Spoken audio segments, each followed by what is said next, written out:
Kita kalau terjemahkan, iya karena butuh wa iya karena nasta'in.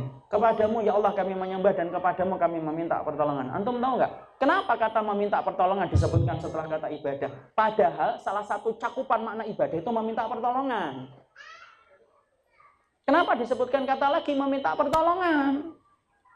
Maka kemudian diterangkan oleh kemudian ahlu tafsir berkata, kenapa disebutkan kata meminta pertolongan setelah kata ibadah? Karena sesungguhnya ibadah apapun yang lahir dalam kehidupan kita, tidak akan pernah itu terjadi sampai kita mendapatkan pertolongan Allah. Makanya disebutkan iya karena butuh wa iya karena nasta'in. Nah inilah yang menjadikan kita ikhwan. Kenapa banyak teman-teman kita yang dulunya hijrah berubah, lalu kemudian hari ini tidak lagi kita jumpai mereka di tempat taklim, padahal dialah yang menggenggam tangan kita untuk datang ke tempat taklim. Selamat datang di channel Tauhid Istiqomah. Semoga video ini bisa membawa berkah untuk kita semua. Amin. Ikhwan dan akhwat yang semoga Allah rahmati dan Allah berkahi, bapak-bapak dan ibu yang semoga Allah kasihi, alhamdulillah kita senantiasa bersyukur kepada Allah atas besarnya kenikmatan yang Allah limpahkan dan Allah berikan kepada kita selaku hambanya. Tentunya tidak ada perkara yang kita tujukan dalam semua kebaikan yang kita peroleh kecuali hanyalah Allah semata. Karena sesungguhnya kenapa kita saling mengingatkan tentang syukur kita kepadanya? Karena pada hakikatnya manusia itu cenderung lupa terhadap besarnya kenikmatan yang Allah telah berikan kepada kehidupan makhluk. Hasan al-Basri pernah ditanya, sifat dasarnya manusia itu apa? Maka beliau menjawab, sifat dasar manusia itu dua, ya'udul masaib. Yang pertama adalah manusia itu makhluk yang paling detail kalau menghitung setiap ujian dan musibah. Makanya antum kalau sudah mendapatkan ujian dan musibah, walaupun sudah berlalu sampai puluhan tahun, biasanya masih ingat ujian dan musibah itu. Beli jaket kemahalan sudah 6 tahun masih ingat pedagangnya. Kenapa? Karena sesungguhnya setiap ujian dan musibah itu selalu kita ingat. Tidak ada akuntan paling handal yang menghitung ujian dan musibah kecuali manusia. Sifat dasar yang kedua dikatakan oleh Hasan al-Basri, yang sani' marabbihi, suka melupakan besarnya kenikmatan yang Allah berikan kepada setiap makhluknya. Dan kita ini suka melupakan besarnya kenikmatan yang Allah berikan kepada kita. Kita lupa kencing sampai kemudian kita lupa bersyukur. Makanya antum paham kenapa kita kalau di kamar mandi membaca ghufronaka setelah keluar dari kamar mandi. Dulu saya itu mencoba untuk mengambil ilmunya. Apa hubungannya ghufronaka dengan kita keluar kamar mandi? Kenapa kita diperintahkan untuk mengucapkan istighfar ketika kita keluar dari kamar mandi? Dan ngapain kita di kamar mandi itu? Ternyata saya baru mendapatkan jawaban dari salah satu ahli ilmu yang berkata, salah satu hikmah kenapa kita membaca ghufronaka ketika kita keluar dari kamar mandi, karena pada dasarnya manusia itu banyak lupa bahwasanya ketika dia membuang kotoran dan kencing itu kalau bukan karena nikmat dari Allah, maka sesungguhnya tidak akan terjadi. Karena manusia itu sering lupa terhadap kenikmatan itu, maka ketika kita keluar, maka kita membaca ampunanmu ya Allah, mengampuni diriku yang lupa bahwasanya kotoran dan kencing pun tidak akan pernah keluar kecuali karena nikmat darimu. Itulah yang menjadi sifat dasar manusia. Yang kedua, kita ini amnesia untuk menghitung setiap kenikmatan-kenikmatan yang telah Allah berikan kepada kita. Makanya tidak ada akuntan paling detail yang menghitung ujian kecuali manusia, dan tidak ada amnesia yang paling akut dalam menghitung kenikmatan kecuali manusia. Inilah yang menjadikan kita, kenapa kita para ulama dan para ustadz selalu dalam memulai kajian mereka mengingatkan tentang syukur, ya supaya kita menjadi orang yang sebaliknya dari sifat dasarnya kita. Kita menjadi orang yang detail, akuntan yang detail ketika menghitung kenikmatan, dan kita menjadi orang yang amnesia total kalau bicara tentang musibah. Kenikmatan dari Allah itu seluas samudra. Adapun ujian dari Allah itu hanyalah seujung kuku, dan tidak perlu apa yang menjadi seujung kuku menghilangkan ratusan kenikmatan seluas samudra yang Allah berikan dalam kehidupan kita. Semoga berkumpulnya kita di teras dakwah itu semata-mata karena merupakan bagian dari besarnya pertolongan Allah, dan kita ingat tidak akan terselenggara kegiatan ini kecuali semata-mata dari apa yang Allah berikan, dari kenikmatan yang Allah limpahkan, sampai kita dikumpulkan dalam kesempatan sore kali ini dalam satu tempat yang baik dan barokah insya Allah. Saya sudah lama sekali mendengar kata teras dakwah. Lebih tepatnya pada pertemuan yang terakhir yang gagal untuk datang ke sini. Di mana di situ saya mendengar kata teras dakwah. Saya bayangkan adalah tempat di pinggir jalan strategis di jalan protokol. Tapi ternyata jauh dari harapan dari apa yang saya bayangkan. Ternyata jauh lebih barokah di tempat yang sebenarnya jarang orang itu menyelenggarakan dakwah di tempat semacam itu. Tapi ini keluar dari mainstream yang ada, membangun dakwah dan betul-betul di teras. Karena saya baru tahu karena memang betul-betul ini di teras. Dan ini merupakan bagian dari keberkahan kepada Shahibul Bait. Semoga apa yang diwakafkan dan diberikan pada tempat ini ketika menjadi tempat kumpulnya manusia untuk menuntut ilmu, menjadi saksi kelak dalam kehidupan di akhirat. Saya ingat Umar bin Khattab. Umar bin Khattab itu kalau punya barang ditulisi dengan kata mahbusun fisabilillah. Jadi pedangnya mahbusun fisabilillah. Kemudian kudanya ditulisi mahbusun fisabilillah. Tombaknya ditulisi mahbusun fisabilillah. Sampai ontanya ditulisi mahbusun fisabilillah. Ketika ditanyakan kepada Umar, kenapa kudamu, ontamu, tombakmu ditulisi dengan kata mahbusun fisabilillah? Kemudian dijawab oleh beliau, supaya mengingatkan saya bahwasanya apapun yang saya miliki dari urusan dunia harusnya membangun kehidupan saya pada jalan Allah.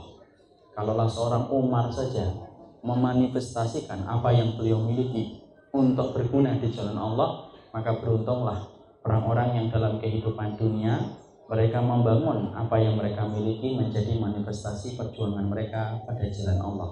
Dan semoga teriring keberkahan bagi yang menyelenggarakan dan bagi yang mendatangi tempat ini. Semoga Allah mencatat segala amal kebaikan kita yang ditimbang dalam mizan kebaikan kelak kita nanti insya Allah.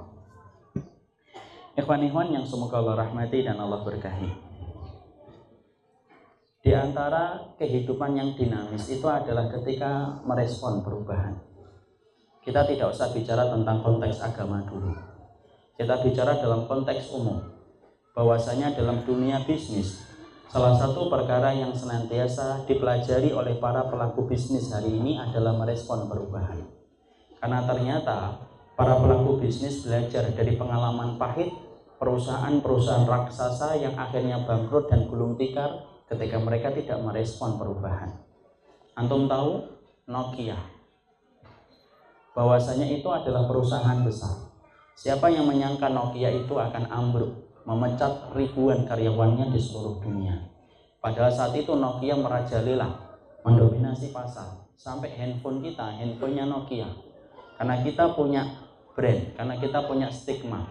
Kalau beli Nokia, barangnya bagus, kurna jualnya itu pun tinggi. Tetapi siapa yang menyangka ketika tiba-tiba pasar dikagetkan dengan sebuah program yang bernama Android. Kemudian Nokia tidak merespon perubahan itu dengan cepat. Apa yang terjadi sungguh di luar apa yang kita perkirakan. Nokia akhirnya ambruk ketika tidak merespon perubahan adanya Android dan akhirnya gulung tikar.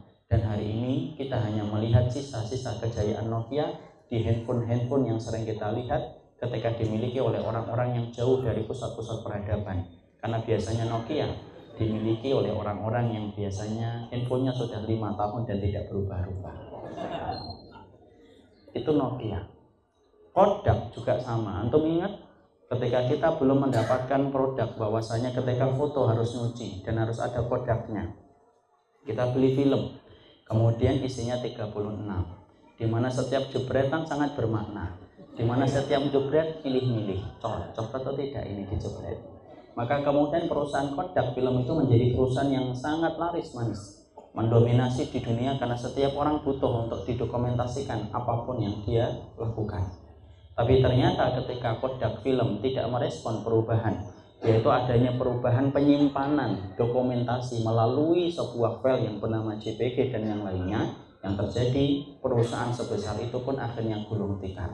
Di situ kita mendapati perubahan dalam konteks umum ternyata itu diperlukan karena sesungguhnya merespon perubahan itu merupakan bagian dari dinamika kehidupan berbisnis. Kita nggak bicara tentang itu. Kenapa? Karena saya bukan pelaku bisnis Dan saya pun juga orang yang tidak berhasil dalam bisnis. Karena saya pernah bisnis besi dan itu gulung tikar. Jadi di situ kita bicara, kalaulah kemudian dalam dunia umum saja ternyata harus merespon perubahan, bukan hanya dalam dunia bisnis. Bahkan antum melihat bahwasanya hewan pun melakukan dan merespon setiap perubahan. Antum pastinya pernah melihat bagaimana imigrasi besar-besaran burung ribuan dari satu wilayah ke wilayah yang lainnya. Mereka bergerak untuk meninggalkan wilayah yang lama ketika ada perubahan iklim, berpindah ke tempat yang baru. Dia berubah, dia merespon perubahan iklim dengan berpindah dan mengadakan satu perubahan. Bahkan kita melihat ular sekalipun pun merespon perubahan. Makanya kita dapati ular itu ganti kulit, sehingga kemudian dia tinggalkan kulit yang lama dan berganti dengan kulit yang baru. Dan kita lihat sisa-sisa kulit itu biasanya di belukar-belukar yang kita lewati. Di situ kita mendapati bukan hanya pelaku bisnis, sampai hewan pun merespon perubahan. Makanya sampai kita lihat bahwasanya di antara hewan yang melakukan proses perubahan secara fundamental itu adalah ular. Ketika melalui proses bagaimana dia metamorfosa, lalu kemudian berubah menjadi kepompong, lalu kemudian berubah menjadi kupu-kupu.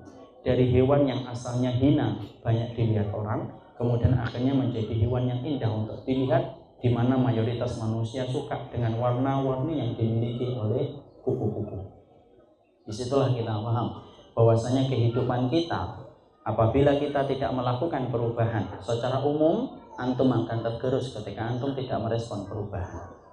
Dalam konteks agama, sekarang kita kaitkan. Dalam proses kita, di dalam kita merespon, di dalam konteks agama, sesungguhnya perubahan itu ada, akhi. Dan perubahan itu salah satunya adalah yang biasa kita sebut dalam proses hijrah manusia. Makanya sesungguhnya hijrahnya manusia dari satu titik yang bernama dosa dan kemaksiatan menuju kepada titik yang mulia ketika menuju kepada kebaikan dan pahala, itu melalui sebuah proses yang bernama dengan proses hijrah. Makanya hijrah itu terbagi menjadi dua. Hijrah yang pertama, hijratul makan, intiqal minal makan ilal makan. Pindahnya antum dari satu tempat ke tempat yang mendukung antum dalam kebaikan, itu namanya hijrah. Saya makanya sekarang hijrah ke Jogja sementara waktu 3 hari. Kemudian itu disebut secara bahasa hijrah. Kenapa? Pindah dari satu tempat ke tempat di mana tempat yang baru akan mendukung ketaatan kita dan kebaikan kita. Ada yang kedua yang dinamakan dengan hijrah, yaitu amal. Pindahnya dari satu perbuatan. Kalau boleh kita meminjam bahasa orang luar, dari titik zero menuju ke hero, maka itu merupakan hijratul amal. Dari manusia yang hina dan dina menuju kepada manusia yang mulia ketika mereka melalui proses bertaubat dan berhijrah, meninggalkan perbuatan dosa dan kemaksiatan. Dan tahukah kita, proses kembalinya manusia dari titik hina menuju kepada pahala ketika dia berhijrah dan bertaubat, itu yang menjadikan seorang manusia itu dicintai oleh Allah ketika berubah semata-mata untuk Allah. Karena kita paham, Allah itu mengetahui bahwasanya kita ini akan melakukan dosa. Tetapi kenapa Allah tetap menciptakan manusia? Karena sesungguhnya Allah ingin melihat siapa di antara manusia yang berubah kepada Allah, bertaubat dan meninggalkan dosa, dan akhirnya menuju kepada satu kebaikan ketika dia meninggalkan dosa itu menuju kepada kebaikan. Dan itulah yang disebut dengan hijrah dan taubat. Makanya Allah itu tidak mencari manusia yang bersih lembaran hidupnya. Kenapa? Tidak ada manusia yang bersih lembaran hidupnya karena tidak ada kemaksuman. Kemaksuman terjaganya orang dari kesalahan. Kemaksuman itu telah wafat dengan wafatnya Rasul. Justru Allah menciptakan manusia ketika Allah mengetahui manusia itu akan mengalirkan darah dan berbuat kerusakan, karena pada hakikatnya Allah menunggu di antara kita yang berubah hanya karena Allah meninggalkan titik hina ketika berkubang dalam dosa dan kemaksiatan menuju kepada titik yang Allah ridhoi ketika kita bertaubat dan mengganti keburukan kita dengan kebaikan. Makanya antum baca di dalam Al-Quran, Allah itu kalau perintahkan kita untuk sholat, Allah tidak mengatakan bergegas. Allah cuma mengatakan aqimus sholata wa atuz zakah, tegakkan sholat, bayarkan zakat. Ketika antum diperintahkan untuk puasa, Allah tidak mengatakan bergegas. Allah cuma katakan, ya ayyuhalladzina amanu kutiba alaikumussyam kama kutiba alal ladzina min qablikum la'allakum tattaqun. Ketika antum diperintahkan untuk kemudian berhaji, Allah tidak mengatakan bergegas. Allah cuma katakan wa atimul hajja man istata'a ilaihi sabila. Bahwasanya menyempurnakan haji bagi orang yang mampu. Ketika Allah perintahkan sholat, puasa, zakat, Allah tidak mengatakan bergegas. Tapi tahukah antum, ada satu perkara yang Allah itu mengatakan supaya kita bergegas, yaitu adalah ketika ana dan antum diperintahkan untuk bergegas menuju kepada ampunan Allah dan berubah dari titik hina menuju kepada pahala. Disitulah Allah memerintahkan kita dengan dua kata, sari'u, bergegaslah, sabiqu, berlomba-lombalah menuju kepada ampunan Allah. Dan tidaklah Allah memerintahkan kita untuk terburu-buru, kecuali terburu-buru yang datang ketika kita ingin bertaubat dan meninggalkan semua kesalahan dan dosa-dosa kita. Disitulah kita paham, taubat dan hijrah merupakan proses dari kebaikan hidup. Ketika kita merubah dari orang yang salah menuju kepada sholih. Karena sesungguhnya jangan remehkan orang yang salah. Berapa banyak orang yang salah tetapi justru dia mendahului kita ke surga. Makanya Sa'id bin Musayyib rahimahullahu ta'ala, beliau berkata, berapa banyak orang yang berbuat kebaikan tetapi dia terdampar di dalam neraka, dan berapa banyak orang yang mereka melakukan kemaksiatan, aku dapatkan mereka berada di surga. Dikatakan oleh Sa'id bin Musayyib kepadanya, kok bisa? Iya, karena aku melihat orang yang berbuat kebaikan justru hatinya rapuh ketika hatinya jatuh dalam riya dan mengharapkan sesuatu selain Allah ketika dia melakukan ibadah. Maka ibadah yang disusul dan diselingi dengan riya dan mengharapkan sesuatu selain Allah tidak ada tempatnya kecuali adalah neraka. Siapa orang yang pertama kali mencicipi neraka? Mujahid yang masalah niat. Siapa yang mencicipi neraka pertama kali? Orang yang ngajar, ustadz, dan orang yang belajar, antum, ketika kita salah niat, dan orang yang kemudian bersedekah ketika salah niat. Betul kata Sa'id, berapa banyak orang yang tampaknya salih tetapi justru Allah kemudian masukkan mereka ke dalam neraka ketika mereka melakukan semua perbuatan baik yang mereka lakukan bukan tulus karena Allah. Dan sebaliknya, berapa banyak orang yang saya lihat penuh melakukan dosa tetapi justru berada di surga. Ditanyakan kepada Sa'id bin Musayyib, 5, kenapa itu bisa terjadi? Karena aku melihat bagaimana para pendosa itu menebus dirinya dengan bertaubat, menyesali dan akhirnya melakukan hijrah dan perubahan, maka akhirnya Allah memasukkan mereka ke surga. Lihat akhi, orang yang membunuh 100 nyawa. Kita paham membunuh 1 nyawa berat di hadapan Allah, ini 100 nyawa. Tapi perjalanan taubatnya walaupun belum sampai ke kampung orang yang solih ketika dia meninggalkan kampung durjana. Antum tahu bagaimana cerita ini kita dapatkan dari semenjak kita kecil. Perjalanan taubatnya belum sampai ke kampung orang yang solih. Baru di tengah jalan dia keburu meninggal dunia. Sampai menjadikan 2 malaikat itu berselisih dan datang. Malaikatur Rahmah berkata, saya lebih berhak kepada ruhnya orang ini karena dia telah bertaubat. Maka dibantah oleh Malaikatul Adab. Malaikatul Adab adalah malaikat yang menggenggam ruh bagi orang yang fajir dan fasik. Malaikatul Adab berkata, kami yang lebih berhak karena dia belum sampai ke kampung orang yang solih. Sampai Allah turunkan 1 malaikat untuk menjadi penengah. Di mana penengahnya, malaikat itu berkata, dihitung saja mana yang lebih dekat ke kampung durjana dan kampung orang yang solih. Dan ketika dihitung, ternyata dia lebih dekat ke kampung orang yang solih beberapa langkah. Tapi sudah cukup bagi Allah membayar kontan beberapa langkah yang lebih dekat kepada kampung orang yang solih dengan Allah memberikan taubat dan akhirnya Allah memasukkan ia ke surga. Lihat, orang yang melakukan dosa tetapi berada di orang yang melakukan dosa tetapi dia berada di surga. Di situ kita melihat pula ada pelaku zina tetapi justru masuk surga. Siapa? Ma'is bin Malik, salah satu di antara sahabat Nabi, sudah beristri tetapi justru terjatuh dan terperosok dalam dosa zina. Padahal tadi antum tahu bagi yang mengikuti kajian di Masjid UGM tadi, tidak ada dosa yang paling Allah benci kenikmatan yang mengalir dari dosa itu kecuali adalah dosa yang ditimbulkan dari zina, kenikmatannya. Tapi ketika dia melakukan zina, padahal dia sudah beristri, maka dia menebus dirinya untuk dirajam. Dan ketika dia dirajam, maka para sahabat mendapati bagaimana yaitu adalah Ma'is bin Malik ketika mati mereka berbeda pendapat. Sebagian sahabat itu mengatakan sesungguhnya dia masuk neraka, su'ul khatimah, habis berzina tetapi belum sempat bertobat dan mati. Sebagian para sahabat berkomentar lain, enggak, dia itu masuk surga karena dia menebus dirinya dengan tajam di dunia supaya gugur ancaman adab baginya dalam kehidupan di akhirat. Nabi somat diem ketika para sahabat itu bertengkar setelah kematiannya Ma'is ditegakkannya rajam itu. Rasul menunggu sampai 2 dan 3 hari. Barulah Nabi setelah 2 dan 3 hari beliau berkomentar, istaghfiru li akhikum Ma'is, sudah. Akhiri perdebatan kalian tentang Ma'is, sudah kata Rasulullah. Sesungguhnya taubatnya Ma'is telah diterima oleh Allah, dan sesungguhnya Ma'is mendapatkan surga seluas langit dan bumi. Dan kalaulah Ma'is mampu memberikan syafaat dan diberikan izin untuk memberikan syafaat, 70 penduduk Madinah akan mendapatkan syafaat dari Ma'is bin Malik, padahal pelaku zina. Tapi ketika melewati proses yang bernama taubat dan hijrah, Allah tutup semua keburukannya dan Allah ganti dengan kebaikan surga seluas langit dan bumi bagi orang yang mereka itu berubah. Disinilah kita paham dulu poin yang penting. Perubahan itu penting. Karena tema yang kita pilih, yang solih bisa salah, yang salah bisa solih.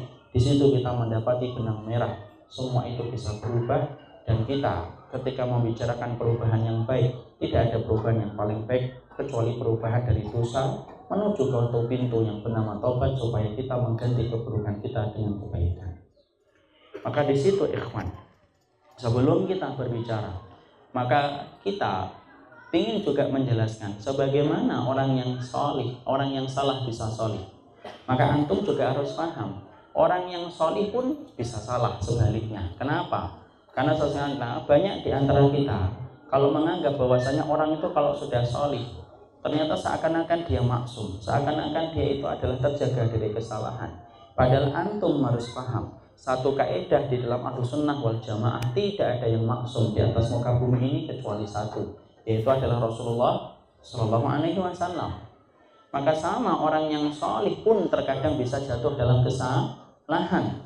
Supaya kita paham tentang ini, supaya antum dan saya tidak perlu mengkultuskan orang terlalu berlebihan. Kenapa? Siapapun ustadz antum, siapapun teman antum yang solih, mereka tetap manusia biasa, bisa berubah, bisa jatuh dalam kesalahan, karena kesalahan itu merupakan sesuatu yang wajar menimpa kepada kehidupan orang, karena kemaksuman itu tidak dimiliki siapapun kecuali Nabi, dan itu telah wafat dengan wafatnya Rasulullah 1438 Hijriah tahun lalu. Disinilah kita paham.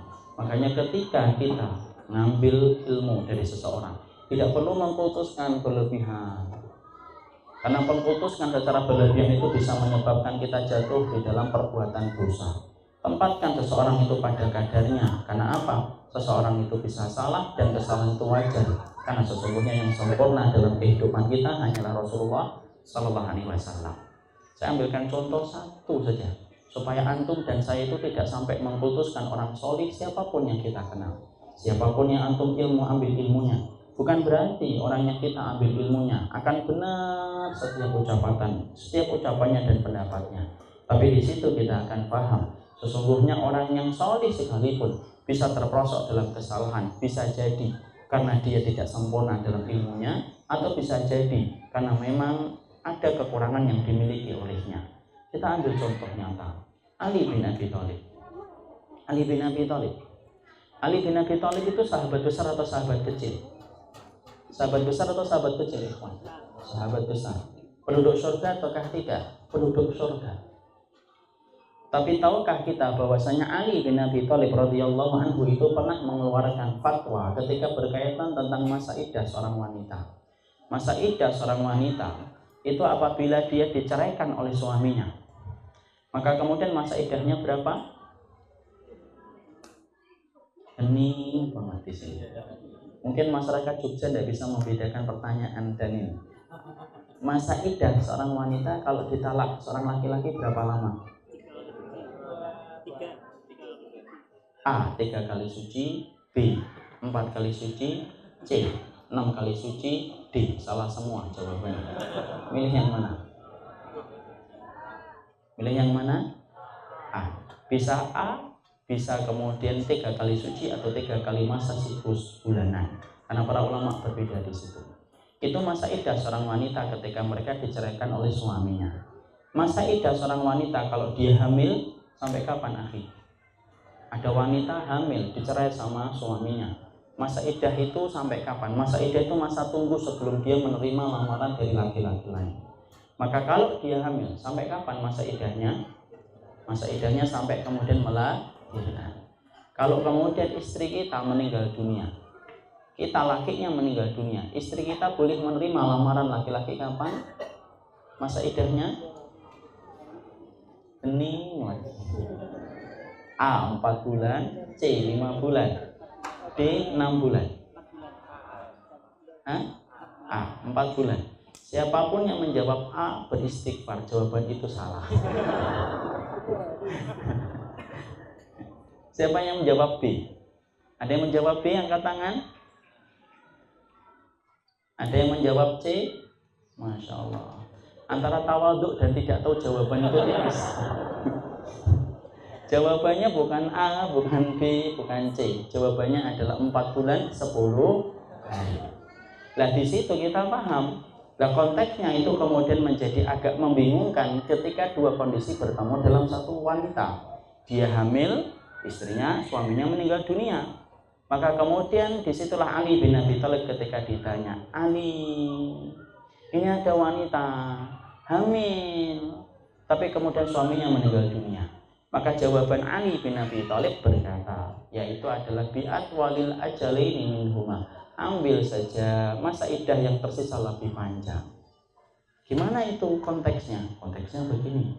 Kalau ada wanita baru hamil 1 bulan, lalu kemudian suaminya tiba-tiba tahu, dan itu ternyata hamil yang ke-15. Misalkan suaminya bilang, istrinya tiba-tiba ngomong pelan-pelan karena riwayat suaminya pernah stroke 2 kali. Kemudian bilang, iya, saya telat. Oh iya, maksudnya saya hamil lagi. 15, Masya Allah. Stroke akhirnya meninggal dunia. Misal itu tergantung saya. Jangan dikomentari namanya misal. Maka kemudian ternyata dia mengandung dan kemudian istrinya meninggal dunia. Padahal mana sisa yang lebih panjang? Dia baru hamil 1 bulan. Sisa untuk melahirkan masih berapa? 8 bulan. Adapun masa iddah meninggal dunia berapa? 4 bulan 10 hari. Mana yang lebih panjang? Masa iddah mengandung karena masih 8 bulan. Yang diambil masa iddah ketika sampai melahirkan. Tapi konteksnya beda. Kalau ada seorang wanita, kemudian dia HPL-nya tinggal 4 hari. Kemudian sudah mulai kontraksi, tiba-tiba suaminya, mungkin karena dijambak istrinya terlalu ketika kontraksi terlalu kencang, jebol rambutnya, meninggal dunia. Misal. Kemudian meninggal dunia. Padahal kemudian melahirkan tinggal 4 hari. Kemudian sisanya 4 hari. Kemudian dia masa iddah melahirkan, masa iddah meninggal itu berapa?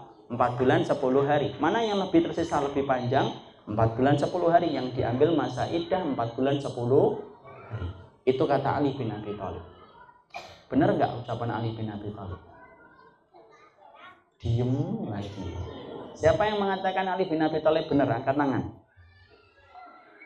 Ali bin Abi Thalib loh, sahabat besar atau sahabat se-Jogja? Ali bin Abi Thalib, benar atau salah, ikhwan? Yang mengatakan benar, angkat tangan, akhi.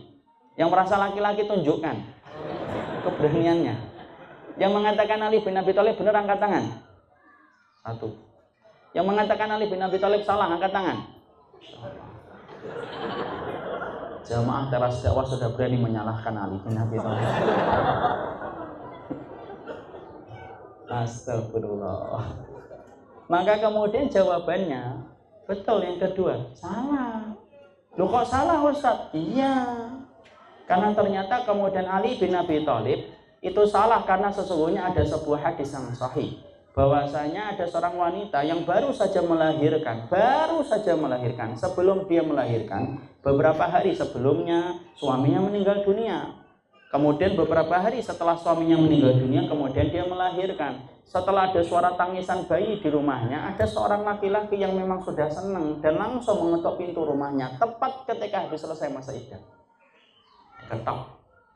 Lalu kemudian dikatakan hajatnya, aku ingin nikahi dirimu. Lalu kemudian wanita itu berkata, karena wanita-wanita dulu adalah wanita yang terbimbing dengan wahyu dan sunnah, tidak mau berbicara dengan nafsu dan perasaannya. nahkum hatta nahkum ali Rasulillah. Kita mau menghukumi lamaran kamu ini dengan perkataan Rasul dulu. Akhirnya dia datang kepada Rasulullah dan kemudian mengatakan kepada Rasul apa yang menimpa kepada dirinya, dan Nabi mengatakan akbili, terima saja lamarannya kalau kamu berkenan. Wanita itu berkata, ya Rasul, saya baru saja kemudian itu suami saya meninggal beberapa hari yang lalu. Tahu. Tapi kenapa saya bisa nerima lamarannya? Karena masa idah kamu tidak dihitung dari masa meninggal istrimu, suamimu, tapi masa idah kamu dihitung sejak kamu melahirkan. Di situ kita dapati milih Rasul atau Ali bin Abi Thalib. Siapa tadi yang mengatakan Ali bin Abi Thalib benar? Tanggung jawab antum dunia akhirat. Di situ kita mendapati Ali bin Abi Thalib sengaja nggak untuk salah? Enggak lah. Ali bin Abi Thalib adalah orang yang cinta kepada Rasulullah dan dijamin telah masuk surga. Tapi kenapa kok Ali bisa mengatakan sesuatu yang berbeda dengan Nabi? Satu, Ali itu bukan maksum. Dan kesalahan itu tidak sengaja dilakukan oleh Ali bin Abi Thalib. Karena kalau Ali bin Abi Thalib ngerti tentang hadis itu, pasti dia akan berhukum sebagaimana hukum yang ditetapkan oleh Rasul. Dan disitulah pelajaran penting yang kita katakan, yang solih pun terkadang bisa salah. Makanya dalam perjalanan ini pula yang kita harus pahami sebelum kita mempelajari bagaimana yang salah bisa solih dan apa yang harus kita ketahui, kita harus paham yang solih bukan berarti antum memaksumkan. Karena di antara perkara penting yang saya ingin tekankan dan garis bawahi, jangan sampai ketika antum belajar kepada fulan dan kepada fulan, kelompok fulan dan kelompok fulan, antum merasa bahwasanya kelompok antum adalah kelompok yang paling benar dan selain dari kelompok antum itu kelompok yang pasti salah. Seakan-akan Ustadz antum adalah nabi yang tidak mungkin salah, dan seakan-akan orang yang berbeda dengan Ustadz antum itu seakan-akan berbeda dengan Rasul. Yang enggak kayak gitu. Karena apa? Karena orang kalau sudah berani memaksumkan orang yang solih, maka dia akan pakai kacamata hitam setiap dia melihat orang di luar kelompoknya. Fulan-fulan kok hitam banget ya? Ya karena kemudian kamu pakai kacamata hitam. Tapi kacamata hitam itu dilepas ketika dia bersama kelompoknya. Semuanya jadi benar. Dan itu merupakan salah satu kerusakan kita di dalam kehidupan mencari ilmu. Kalau kita itu mengkultuskan orang yang solih. Kenapa? Solih itu bisa salah. Wajar. Yang tidak wajar itu ketika kita mengkultuskan orang yang solih sampai berlebihan. Dan tidaklah terjadinya kesyirikan pada umat ini kecuali dimulai ketika kita mengkultuskan orang. Nah itulah yang kemudian harus kita pahami. Dan itu tidak panjang karena pembahasan kita bukan di situ. Maka kemudian kita kembali kepada proses kita. Bahwasanya proses kita ketika kemudian kita melakukan perubahan. Dan ketika kemudian kita akhirnya ingin berubah. Karena ingin melewati satu metamorfosa. Karena kehidupan kita dulunya ada yang ninggalin sholat. Mungkin antum di antara antum masih suka nggodain perempuan di pinggir jalan. Kok pada senyum-senyum mah bahaya nih kan. Mungkin kehidupan antum yang kemudian pernah minum congyang. Kok tahu congyang? Iya, saya orang Jawa. Maka kemudian semuanya itu harus melakukan perubahan ketika semua kehidupan kita penuh dengan lambaran catatan hitam dan goresan hitam. Dan perubahan itulah yang kita harus pahami. Kenapa? Karena berubah itu juga harus pakai ilmu. Berubah itu tidak semerta-merta berubah sebagaimana kita melihat film ketika kemudian anak-anak kecil ditontoni dengan tantangan kartun. Berubah total sebagaimana Power Ranger. Berubah total, sudah selesai. Nggak kayak gitu Islam. Makanya ketika kita hari ini membicarakan tentang proses kita ketika merespon perubahan, ketika kita tahu umur kita semakin bertambah, kekuatan kita semakin berkurang. Yang dulunya bisa main bola 2 set, sekarang kemudian setengah set sudah napasnya tersengal-sengal. Kemudian kita ingin merespon perubahan, wallahi akhi, sesungguhnya respon antum ketika ingin berubah di hadapan Allah, itu jauh lebih indah daripada metamorfosa seorang ulat menjadi kupu-kupu dan indah di hadapan Allah. Karena apa? Karena siapapun yang ingin berubah ketika dia dalam keadaan yang salah, siapapun yang berubah, tidak ada zat yang paling menghargai perbuatan ketika orang itu berubah kecuali Allah. Dan tidak ada hal yang paling Allah senangi kecuali adalah berubahnya manusia dalam taubat. Makanya Fudail bin Iyad, rahimahullahu ta'ala, itu kemudian pernah beliau itu akan melaksanakan sholat asar. Kemudian tiba-tiba di dalam satu rumah, dia melihat atau mendengar suara keras dalam rumah itu. Ada seorang ibu yang marah-marah kepada putranya. Ketika dia marah-marah kepada putranya, maka kemudian akhirnya sang ibu hilang kesabaran dan didorong itu anaknya. Supaya kemudian anaknya keluar dari rumah. Dikunci pintu rumahnya dari dalam. Fudail bin Iyad yang ketika melihat kejadian itu berkata, ini anaknya ngelakuin apa sih sampai ibunya semurka ini. Tapi kemudian Fudail bin Iyad hanya ngeliatin saja, kemudian dia melanjutkan hajatnya untuk melaksanakan sholat di masjid. Maka setelah sholat, setelah zikir, maka beliau ingin balik dan melewati tempat itu kembali. Dan dia mendapati bahwasanya anak itu masih mengetuk-ngetuk pintu rumah ibunya. Supaya kemudian dibukakan pintu rumah itu oleh sang ibu ketika dia meminta maaf. Memelas di dalam tangisan, mengibar dalam sedihnya. Sampai kemudian akhirnya tanpa dinyana, ibu membukakan pintu setelah mendengarkan isak tangis yang begitu dalam dari sang anak. Kemudian ibu itu kemudian memeluk anaknya dan kemudian mengusap-usap kepala sang anak dan kemudian memasukkan sang anak ke dalam setelah memaafkan. Fudail bin Iyad rahimahullahu ta'ala yang melihat kejadian itu, kemudian beliau terdiam, menetes air matanya, terduduk, tidak bisa melanjutkan perjalanan dan berkata, Masya Allah, kalaulah seorang ibu sebesar apapun kesalahan sang anak, maka sang ibu punya hati yang lebih besar untuk memaafkan sang anak. Kalaulah seorang anak dihujat seluruh dunia, maka sang ibu akan berdiri di samping sang anak ketika rasa cintanya begitu besar dan selalu memaafkan sebesar apapun kesalahan sang anak. Bagaimana dengan Rabb yang menciptakan seluruh ibu di atas muka bumi ketika mendapati kesalahan manusia? Terdiam, nangis, Fudail bin Iyad. Disitulah kita paham, akhul karim. Siapapun di antara kita, mungkin ada yang pernah melakukan dosa. Bukan mungkin, pasti kita melakukan dosa. Yang ngomong pun tidak lepas dari banyak dosa dan kemaksiatan. Tapi disitulah kita paham, Allah itu memberikan satu proses yang baik. Bahwasanya ketika kita pernah melakukan dosa, pernah durhaka sama orang tua, pernah melakukan kemaksiatan besar dalam hidup kita, wallahi akhi, sesungguhnya antum respon perubahan itu dengan sebuah proses taubat dan hijrah. Disitulah kita akan berubah, yang salah bisa menjadi salih. Tapi di situ kita harus paham, gimana sih proses kita ketika kita ingin menjadi salih? Karena apa? Karena sesungguhnya ketika kita ingin berubah, tetapi ternyata ketika dalam perubahan ini, ketika kita ingin berubah menjadi salih setelah kita menjadi orang yang salah, antum juga harus paham ilmunya. Karena perubahan itu apabila tidak disikapi dengan ilmu, ya parah akhi. Dan itu kemudian akan merusak kehidupan kita. Berapa banyak orang yang kemudian ketika berubah, contoh, dia kurang dalam komponen ketika dia berubah. Apa? Dia tidak mendatangi majelis ilmu ketika berubah. Berapa lama kekuatan kita ketika kita hijrah, ketika tidak ditopang dengan ilmu? Sebentar akhi, paling-paling hanya menjadi semangat semusim dan hilang dalam banyak musim. Kenapa? Perjalanan hijrahnya tidak ditopang dengan ilmu untuk menguatkan dan mencapai proses hijrahnya. Disitulah kita paham, kita dalam hijrah itu harus disikapi dengan ilmu.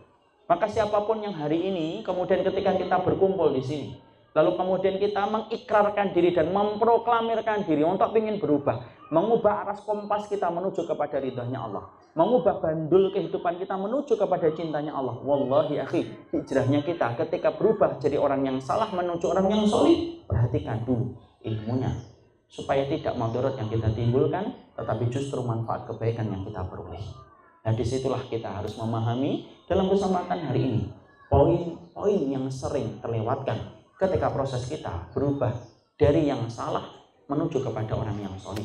Karena proses hijrah itu bukan proses sebentar, proses panjang dalam kehidupan itu proses hijrah. Dan disitulah kita paham komponen harus diperhatikan. Salah komponen itu membentuk molekul yang rusak dan akhirnya membentuk kehidupan kita yang buruk setelah kita melakukan hijrah. Disitulah kita akan paham apa perkara-perkara yang harus kita lakukan, kita perhatikan dalam prosesnya ana dan antum ketika kita akan melakukan perubahan. Tapi sebelum kita menyampaikan tentang itu, antum juga harus mengerti proses taubat, proses perubahan menuju kepada titik kemuliaan kita ketika bertobat. Ingat akhi, itu merupakan sesuatu yang paling dibenci oleh iblis. Makanya antum buka dalam kitabnya Imam Ibnu Qayyim. Di dalam kitab beliau menjelaskan panah beracun yang paling digandrungi oleh setan itu bukan panah zina, itu bukan panah khamar, itu bukan panah ketika membunuh. Tapi panah beracun yang paling digandrungi oleh iblis dan setan itu adalah panah yang bernama taswif. Apa itu taswif? Taswif itu takjilut taubah, melambat-lambatkan orang dalam taubat. Karena apa? Orang yang ingin berubah tidak dibiarkan serta-merta gampang dia dalam bertobat, akan selalu dihalangi oleh setiap gangguan setan supaya dia itu gagal untuk bertobat. Ada saja yang kemudian menjadikan orang itu melambat-lambatkan tobat. Berapa banyak orang yang hari ini paham tentang kewajiban hijab, tapi mengatakan nanti saja, kalau sudah punya anak satu, baru pakai hijab. Berapa banyak orang yang kemudian sudah paham bahwasanya riba itu haram, ketika akan meninggalkan, nanti sajalah kalau sudah pensiun sekalian tobat, tobatan nasuha mati, diterima tobatnya masuk surga. Ya, makanya ada istilah apa? Istilah joker Jogja dulu apa itu? Kecil dimanja. Muda foya-foya, tua bertobat, mati masuk surga. Lah kok gampang. Dan disitulah kita paham, karena disitu kita ngerti sesungguhnya proses tobat itu merupakan proses yang paling dibenci oleh iblis. Ya, makanya perhatikan Adam dan Hawa, Adam dan iblis persamaannya 3, perbedaannya 1, tapi ternyata muaranya berbeda. Apa persamaan antara iblis dengan kemudian Nabi Adam? 1, sama-sama penduduk surga. 2, sama-sama melakukan satu kesalahan. Iblis nolak untuk bersujud. Adam memakan buah yang diharamkan oleh Allah. Kesamaan yang ketiga, sama-sama dikeluarkan dari surga. Nabi Adam dikeluarkan dari surga, iblis dikeluarkan dari surga. Tapi perbedaannya 1, Nabi Adam merespon kesalahan itu dengan bertobat sampai Allah turunkan ayat fatalaqa Adamu min rabbih kalimatin fataba alaihi. Allah terima tobatnya Nabi Adam dan Allah terima tobatnya dia. Adapun iblis tidak merespon dengan perubahan dengan bertobat sampai Allah jadikan muara akhirnya bagi iblis itu adalah neraka. Di sini kita paham proses tobat itu memerlukan ilmu. Proses hijrah ketika kita dari salah menuju salih harus ada ilmu yang harus kita pahami supaya kita tidak meraih kemadharatan ketika kita ingin melaksanakan perjalanan hijrah. Apa perkara yang kita harus pahami? Ada sekitar 10 poin ya, yang kemudian harus kita pahami ketika kita berbicara tentang proses salah ketika menjadi salih. Proses yang pertama, kita harus memahami bahwasanya hijrah itu harus betul karena Allah. Perubahan itu harus datang karena Allah. Karena sesungguhnya banyak orang yang melakukan perubahan ketika dia dulunya salah. Lalu kemudian prosesnya ketika ingin berubah menjadi salah, ketika ingin berubah menjadi salih, ternyata niat yang dia miliki itu bukan karena Allah. Ada niatnya apa? Karena mentok. Sudah nggak dapat uang. Mas tumben nggak minum malam ini. Ya, duitku habis. Pengen tobat. Kapan? Ketika uangnya kosong. Ada orang yang kemudian melakukan zina ketika dia bertobat dari zinanya bukan karena kemudian dia itu melakukan karena Allah. Karena sesungguhnya dia ketika melakukan zina tersebar dan tersiar zina yang dilakukan, dia malu kepada ucapan manusia dan perkiraan manusia. Dan akhirnya kemudian dia seakan-akan bertobat, tetapi justru bukan karena Allah tetapi karena penilaian manusia yang miring kepadanya. Disinilah kita paham, akhi, ana dan antum ketika ingin melakukan perubahan dalam hidup dari titik zero menuju kepada hero, dari titik hina menjadi mulia di hadapan Allah, kalau bukan karena Allah tidak akan kuat, akhi. Jadilah orang yang kemudian berubah itu sebagaimana gunung, tak akan lari gunung itu dikejar, tak akan kemana-mana ketika niat itu sudah benar. Kenapa banyak orang yang ketika mereka melakukan perjalanan hijrah akhirnya gagal di tengah jalan? Ada orang yang hijrah itu hanya semusim. Ketika kemudian hari ini dia berubah tetapi tidak terlalu lama perubahan itu hilang, menguap, meranggas, hilang dengan begitu cepat. Salah satu penyebabnya Imam Malik mengatakan semua perjalanan tobat ketika kemudian tobat itu tidak diniatkan karena Allah semata, sesungguhnya tobat itu tidak akan pernah bertahan lama. Makanya sampai Imam Malik mengatakan makana lillahi fahuwa abqa, makana li ghairillahi fahuwa lam yabqa. Apapun yang diniatkan karena Allah langgeng, awet dilakukan perkara itu. Dan apapun yang diniatkan bukan karena Allah, maka musnah dan sia-sia apa yang dilakukan karena itu akan cepat hilang. Hijrah itu penting di situ. Karena kemudian dalam perubahan itu ada banyak konsekuensi nanti kita ambil. Makanya yang akan membantu kita untuk menguatkan kita dalam perjalanan perubahan kita ketika dulunya kita salah menuju sholih, kalau bukan karena Allah yang menjaga, kita tidak akan mampu akhirnya ini. Karena semua titian ibadah yang kita selenggarakan dalam hidup itu bukan karena kita hebat dalam iman dan takwa, enggak. Tapi semua ibadah yang kita selenggarakan dalam kehidupan itu karena Allah yang memberikan rahmat dalam kehidupan kita. Dan Allah itu rahmatnya meliputi siapa? Orang yang bersih hatinya ketika dia meniatkan karena Allah. Ada orang yang ingin berubah itu kenapa? Teman-temannya habis semuanya ke masjid. Dia mau ngetrek sama siapa? Enggak ada temennya. Kok tumben sekarang kamu ke masjid? Nah, teman-temanku tobat semua. Ngapain ngetrek sendirian? Enggak mungkin kan? Ada orang yang ingin taubat dari berbagai macam, ketika bukan karena Allah dia meniatkan itu, hancur, hanya nunggu waktu saja. Makanya kemudian keikhlasan kita itu menjadi kunci untuk membuka pertolongan Allah dalam kehidupan kita. Yang memenangkan kita di atas semua ujian dalam kehidupan kita bukan karena kita kuat, tapi karena pertolongan Allah itu. Makanya antum tahu kenapa kita membaca iya karena butuh, iya karena stain. Coba kalau kita terjemahkan. Kalau antum tidak paham tafsirnya, nggak ngena ayat ini, akhi. Kita kalau terjemahkan iya karena butuh, wa iya karena stain. Kepadamu ya Allah kami menyembah dan kepadamu kami meminta pertolongan. Antum tahu nggak?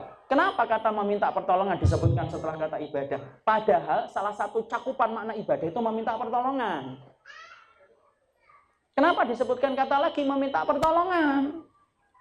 Maka kemudian diterangkan oleh kemudian ahlu tafsir berkata, kenapa disebutkan kata meminta pertolongan setelah kata ibadah?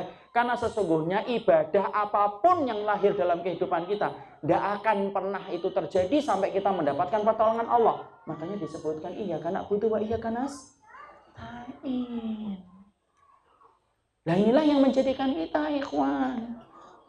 Kenapa banyak teman-teman kita yang dulunya hijrah berubah, lalu kemudian hari ini tidak lagi kita jumpai mereka di tempat taklim, padahal dialah yang menggenggam tangan kita untuk datang ke tempat taklim.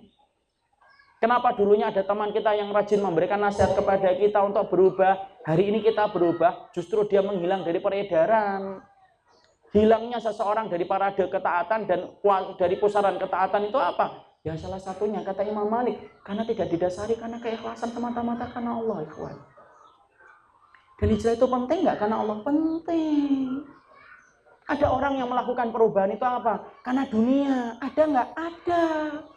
Saya ingin berubah deh supaya kemudian nanti dapat rezeki yang lebih banyak. Nggak bisa kayak gitu. Akhi, ibadah itu cita rasanya untuk akhirat. Dan ibadah itu bukan untuk cita rasa dunia.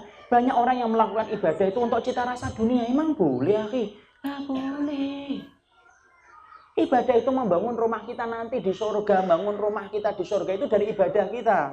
Tapi yang menyedihkan itu apa? Banyak orang yang hari ini ketika beribadah sampai tobatnya dia dalam perjalanan itu diniatkan itu bukan karena Allah, tetapi justru karena apa? Dunia. Mentok nih saya jualan rok mini nih, susah sekarang orang beli. Sekarang yang banyak beli itu gamis. Dia kemudian jualan gamis. Tapi bukan karena berubah. Kenapa? Pasarnya itu banyak yang beli gamis daripada rok mini. Semuanya ikhwan, kalau kita niatkan perubahan itu karena sesuatu yang kita dasarkan kepada selain Allah, tidak akan pernah bertahan lama. Padahal yang menjadikan kita kuat, tegar dalam perubahan itu, sesungguhnya itu adalah ketika kita menghadapi dengan kekuatan ikhlas, ketika dengan itu memberikan pertolongan dalam kehidupan kita. Antum tahu nggak siapa orang yang paling kuat setelah Rasul? Abu Bakar. Bukan Umar, Rasul, enggak lah. Umar nomor 2 setelah Abu Bakar. Bukan Utsman, bukanlah. Utsman itu yang ketiga, para ulama berbeda pendapat yang ketiga Ali atau Utsman. Yang keempat antara Ali dengan Utsman. Kenapa orang yang paling utama setelah Rasulullah itu Abu Bakar? Apakah karena banyak sholatnya? Tidak. Mungkin banyak orang yang jauh lebih banyak sholatnya daripada Abu Bakar. Mungkin karena banyak sedekahnya? Tidak. Mungkin ada orang yang sedekahnya lebih banyak daripada kemudian Abu Bakar. Contohnya Rojihi, salah satu miliarder di Saudi, ya, sedekahnya meraup-raup sampai ratusan miliar. Apakah kemudian Abu Bakar menjadi orang yang mulia disebabkan karena kemudian sedekahnya? Enggak. Tapi Imam Ibnu Qudamah mengatakan ketika menyampaikan tentang masalah yaitu adalah Abu Bakar, ma faddalallah Abu Bakar bi salatihi wala siyamihi wala sadaqatihi walakin ma waqqara fi qalbihi. Sesungguhnya Ibnu Qudamah itu berkata dalam kitab Minhajul Qasidin, Abu Bakar menjadi manusia yang paling kokoh, tegar dalam iman. Ketika dia hijrah, dia tinggalkan kehidupan jahiliyah menuju kepada iman. Dan tidaklah Abu Bakar menjadi manusia yang paling utama setelah Nabi, bukan karena sholatnya, bukan karena puasanya, bukan karena sedekahnya, tetapi Abu Bakar menjadi manusia yang paling utama setelah Rasul karena kebersihan hatinya ketika menetapkan keikhlasan sebelum dia berkata dan berbuat. Ikhlas penting di situ. Ya, makanya inilah yang menjadikan kita harus paham. Hijrah itu fokus karena Allah. Dan niat itu kalau sudah karena Allah itu tidak akan pernah kemudian kita noleh kanan, noleh kiri, itu tidak ada. Karena orang kalau sudah hijrahnya karena Allah itu sebagaimana singa, akhi. Antum tahu nggak singa kalau menetapkan buruan? Ada nggak antum kalau pernah lihat Discovery atau tayangan kemudian itu hewan-hewan itu, flora dan fauna? Singa ataupun harimau, kalau sudah kemudian menetapkan ada targetnya, harimau itu fokus, matanya tuh ngeliatin terus. Ada nggak harimau sambil ngeliatin kijang noleh kanan? Fokus dia, diliatin terus itu kijangnya terus sampai kemudian apa? Sampai kemudian dia mulai menggerakkan langkahnya, itu pun tidak tergerak dia kejar terus kemudian kijang itu. Ketika kemudian kijang itu terputus dari rombongannya, yang dikejar bukan yang banyak, yang dikejar yang satu. Dia nggak tergiur yang banyak, dia tergiur yang satu. Terus diikuti sampai dapat. Itu singa. Tidak main-main kalau sudah menetapkan fokusnya. Makanya pernah ada kejadian, saya baca di majalah Hidayatullah. Di majalah Hidayatullah itu saya pernah baca, ada kisah seorang dai ketika melakukan perjalanan. Antum tahu kan, dai-dai Hidayatullah itu banyak melakukan, Masya Allah itu. Mereka itu dakwahnya di pedalaman. Ada salah satu dai yang saya baca kisahnya dalam rubrik dai di majalah itu. Bagaimana kemudian ada seseorang dai itu ketika akan dakwah ngelewatin hutan. Ketika ngelewatin hutan, jalan-jalan kecil, dilewati dengan sepedanya. Lalu kemudian tiba-tiba ketika sedang asyik mengayuh sepedanya, tiba-tiba lewat itu kemudian kijang. Persis cepat lewat secepat kilat di depan sepedanya. Kaget, belum hilang itu kagetnya. Tiba-tiba kemudian dikagetkan dengan singa yang kemudian ngejar kijang itu. Dan tapi apalah daya, kijang itu terbentur dengan sepedanya sang dai. Ambruk dua-duanya. Sang dai gemeter. Dan sang dai menceritakan itu bentuk karomah. Singa itu hanya melihatin sang dai sebentar gitu. Kemudian setelah itu dia melihat kembali kijang yang tadi dia kejar. Kemudian apa? Dalam sekejap dia tidak pedulikan sang dai tadi yang jatuh, yang gemeter menunggu takdir terakhirnya. Kemudian dia kejar itu kemudian kijang yang tadi lewat dan ditinggalkan sang dai itu. Mungkin antum komentar, mungkin dainya kurus Ustaz. Anda tidak ngerti kurus atau enggak. Tapi di situ kita mendapati apa? Masya Allah ikhwan. Ternyata di situ kita harus mengambil pelajaran penting. Orang kalau sudah meniatkan karena Allah dalam proses perubahan antum, ana katakan akhi, sesungguhnya perjalanan ketika berubah itu tidak gampang. Berubah itu tidak gampang. Ketika dulunya antum salah, ketika dulunya tidak paham, ketika belum ngerti, ingat akhi, ujiannya itu banyak. Maka ketika kita kemudian kalau sudah meniatkan karena Allah, maka sesungguhnya apapun yang kita dapatkan dalam perjalanan kita menuju kepada perubahan, ketika kita ingin metik ridhonya Allah, harusnya kita itu sebagaimana singa yang menetapkan targetnya itu adalah kepada buruan. Jangan kalah sama singa. Wong kucing aja kalau ngeliatin cecek aja fokus kok. Coba lihat kucing itu. Kalau kucing ngeliatin tikus mungkin sembari sekarang sih sudah hilang fitrahnya. Tapi kalau ngeliatin cecek itu masih fitrahnya terjaga itu dia.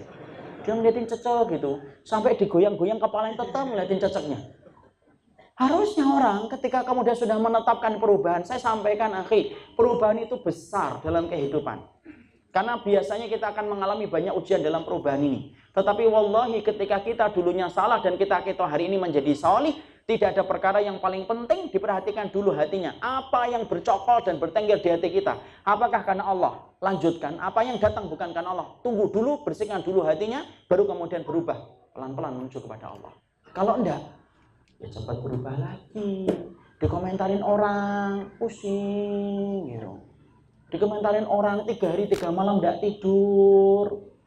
Ada komentar di Facebook, dipikir, di tag di Instagram, enggak bisa tidur, enggak bisa makan. Alah ya Allah. Enggak usah gitu, akhi. Enggak setiap anjing yang menggonggong itu kemudian harus kita perhatikan. Kalau setiap anjing yang menggonggong harus kita lemparin batu. Lah batu itu akan berubah harganya menjadi harga emas karena batu itu habis untuk melemparin orang. Santai saja kalau kita niatkan karena Allah. Makanya inilah yang menjadi poin yang pertama. Para ulama mengatakan perubahan ketika kita dari salah menuju solih, maka penting bagi kita. Kalau antum dan saya hari ini ingin berubah, mengganti lembaran kehidupan kita. Dulunya kita pernah melakukan dosa, apapun dosa yang kita lakukan, sebesar apapun, ingat, Allah merespon perubahan antum ketika menuju kepada titik yang Allah cintai, yaitu adalah ketika bertaubat. Tapi ingat, niatkan itu karena Allah. Fokus itu karena Allah. Jadilah orang itu sebagaimana gunung itu. Gunung itu tidak geser kemana-mana. Coba lihat perumpamaan orang ikhlas itu harusnya kayak gunung. Gunung itu kalau hujan deras, apakah pindah tempat? Enggak. Ya masih di situ. Merapi itu kalau apapun anginnya itu tetap di situ. Tidak ada Merapi yang sembunyi. Kenapa sembunyi? Anginnya kencang. Tidak ada. Makanya tak akan lari gunung dikejar. Orang yang ikhlas itu nggak akan sebagaimana gunung, nggak akan kemana-mana. Dia tetap di situ. Dia sudah menetapkan apa yang dia niatkan dan dia tahu sesungguhnya yang akan mengganjar dengan apa yang dia lakukan itu hanyalah Allah. Ya, maka disitulah yang pertama. Bahwasanya dalam perjalanan kita dalam hijrah, fokus niatkan karena Allah semata.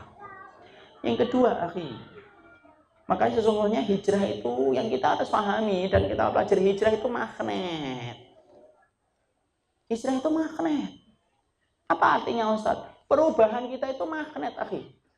Bahwasanya ketika kita sudah meniatkan hijrah kita kepada Allah, bukan berarti kehidupan kita nanti jadi gampang. Kalau antum sudah belajar sunnah, belajar akidah, kehidupan akan gampang. Anak-anak kemudian akan jadi hafid Quran, istri antum jadi taat dan baik-baik sama antum. Kok gampang? Nah kalau kayak gitu malah kita bingung dari mana kita dapetin pahala kesabaran. Karena banyak orang yang berpikir simple dan simplistik bahwasanya ketika dia mengatakan sesungguhnya kalau hijrah itu nanti semua urusannya jadi gampang. Ya enggak kayak gitu, akhil karim. Sesungguhnya proses perubahan kita dari saleh, dari salah menuju ke salih, itu banyak sekali ujian yang harus kita hadapi. Kenapa Allah itu memberikan ujian dalam kehidupan kita, akhi? Loh, kalau kita nggak diuji, mana tahu siapa yang berubah jujur karena Allah, siapa yang berubah itu pendusta dalam perubahan itu. Ada orang yang taubat jujur karena Allah, dan ada orang yang bertobat itu karena pendusta, karena dia berdusta karena Allah. Makanya yang diuji itu kapan? Orang yang berhijrah, orang yang taubat itu diuji oleh Allah. Makanya orang yang hijrah ketika dia berubah itu tidak enak. Kenapa? Ujiannya itu bertubi-tubi kepada mereka. Makanya namanya ujian kan memang tidak enak. Tanya sama anak SD itu. Kapan enak yang paling enak, nak? Ketika liburan dan ketika guru rapat. Enak dia. Kapan sekolah tidak enak? Kalau ujian. Itu aja. Makanya kalau anak SD aja ngerti bahwasanya masa-masa tidak enak dalam sekolah itu ketika ujian, hidup itu kayak gitu. Dan orang yang kemudian hijrah, akhi, bukan berarti bahwasanya ketika antum menetapkan perubahan, maka antum akan mendapatkan keadaan sebagaimana yang antum bayangin. Banyak ikhwan nih kalau mau berubah itu tidak paham bahwasanya hijrah itu magnet untuk mengundang ujian berat dalam hidupnya. Ketika akhirnya tidak paham dari awal, ketika mendapatkan ujian, kaget. Dan ketika kaget apa? Berbalik arah dia. Dan akhirnya apa? Dia tinggalkan apa yang telah ditetapkan sebelumnya gara-gara mendapatkan ujian. Ketika dia tidak mampu melewati ujian itu, ketika tidak paham karakternya perubahan itu diuji oleh Allah. Memang gitu. Kalau kita dalam hidup akhi nggak mendapatkan ujian, Masya Allah, akhil karim. Berarti ketika baca surat Al-Baqarah kita melewati ayat 214. Apa itu? Ayat Al-Baqarah 214. Am hasibatum an tadkhulul jannata walamma ya'tikum masalul ladzina khala min qablikum. Masathumul ba'sa wad-dharra wa zulzilu hatta yaqula ar-rasul walladzina amanu ma'ahu mata nasrullah ala inna nasrullahi qarib. Allah sampai mengatakan, am hasibatum, apakah kalian itu mengira bahwasanya perjalanan kalian akan masuk surga dengan gampang sebelum datangnya ujian bertubi-tubi dalam kehidupan kalian, kefakiran, ketimpangan, kesempitan, sampai terguncangnya jiwa kalian, sampai orang yang beriman bersama Rasul pun berkomentar, mata nasrullah, pertolongan Allah itu kapan sih? Dijawab sama Allah, pertolongan Allah itu dekat. Di situ kita paham, ujian itu pasti akhi. Mungkin antum ada yang bertanya, kenapa Ustaz kalau pengen menjadi soleh kok nggak digampangkan hidupnya? Tapi ujiannya tambah banyak.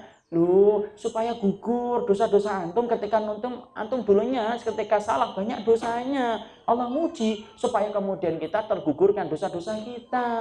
Dan supaya kita merasakan nikmat ketika nanti meninggal dunia, ketika istirahat dari semua perjalanan panjang. Ketika kita melewati banyak ujian dalam hidup. Makanya siapa orang yang paling besar ujian dalam hidupnya? Bukan orang kafir. Siapa orang yang paling berat ujiannya dalam hidup? Para nabi. Kenapa sih para nabi itu ujiannya kok berat dalam hidupnya, akhi? Supaya Allah menyempurnakan nikmatnya ketika mereka meninggal dunia.